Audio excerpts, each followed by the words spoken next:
Hello বন্ধুরা, প্রিয়া ইপসা কিচেনে তোমাদের সবাইকে স্বাগত। এখন বাজারে প্রচুর কমলালেবু পাওয়া যাচ্ছে, তাই আজকে তোমাদের সাথে শেয়ার করলাম কমলালেবুর হালুয়া। একবার আমার মতন করে বানিয়ে দেখো, দারুণ খেতে লাগে। রেসিপিটা ভালো লাগলে প্লিজ আমার চ্যানেলটিকে লাইক ও শেয়ার করে দিও। তবে দেখে নাও আমি এটা কেমনভাবে তৈরি করি।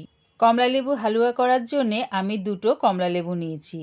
এবারে কমলালেবুর খোসাগুলোকে প্রথমে ছাড়িয়ে নেব। খোসাগুলো ছাড়িয়ে এবারে কমলালেবুর গায়ে যে এই সুতোর মতন আঁশগুলো লেগে আছে সেগুলোকেও ভালো করে ছাড়িয়ে নিচ্ছি। ছাড়িয়ে দেখো কোয়াগুলোকে আলাদা করে নিচ্ছি।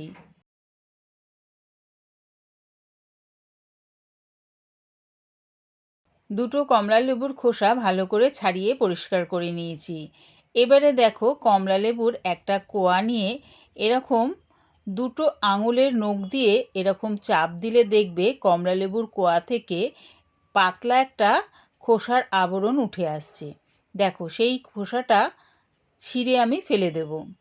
ভেতরে যদি কোনো দানা থাকে সেই দানাগুলোকেও ফেলে দেব। দেখো ঠিক এরমভাবে কমলালেবুর কোয়া থেকে যে পাতলা খোসার একটা আবরণ রয়েছে সেটা ছাড়িয়ে ফেললাম।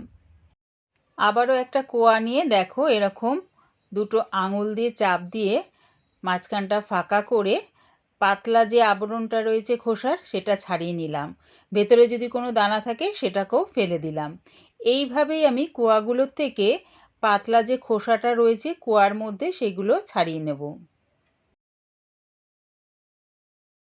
দেখো একইভাবে সব কটা কোয়া থেকে আমি খোসাটা ছাড়িয়ে নিলাম।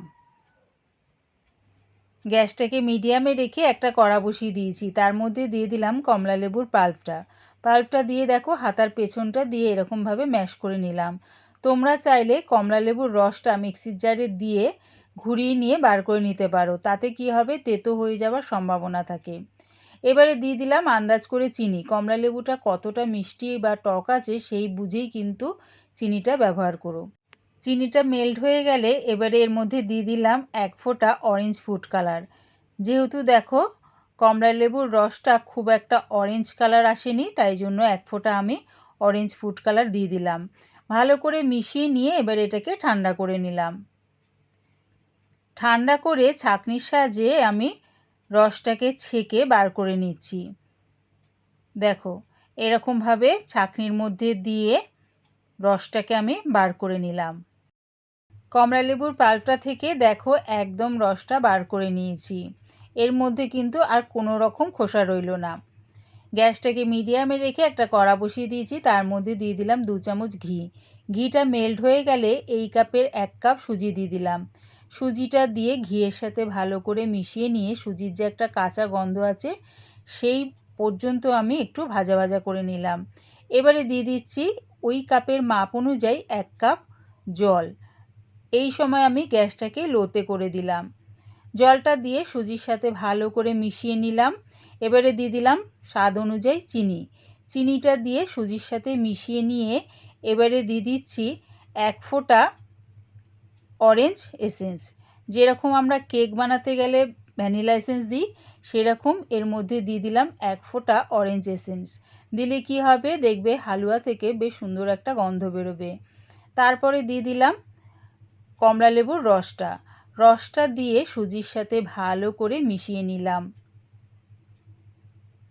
এই শীতে একবার আমার মতন করে কমলালেবুর হালুয়া বানিয়ে দেখো, কেমন হয়েছে কমেন্টের মাধ্যমে জানিও। রেডি হয়ে গেছে আমার কমলালেবুর হালুয়া। এবারে এটাকে নামিয়ে নিচ্ছি। আমার এই কমলালেবুর হালুয়ার রেসিপিটা পুরো দেখার জন্যে প্রিয়া ইপসা কিচেনের থেকে তোমাদের সবাইকে অনেক ভালোবাসা রইল। কমলালেবুর হালুয়াটা পরিবেশন করার আগে বাটিটা একটু গার্নিশিং করে দিলাম গোলাপের পাপড়ি আর অরেঞ্জের একটা কোয়া দিয়ে। আমার এই কমলালেবুর হালুয়ার রেসিপিটা ভালো লাগলে প্লিজ আমার চ্যানেলটিকে সাবস্ক্রাইব করে দিও।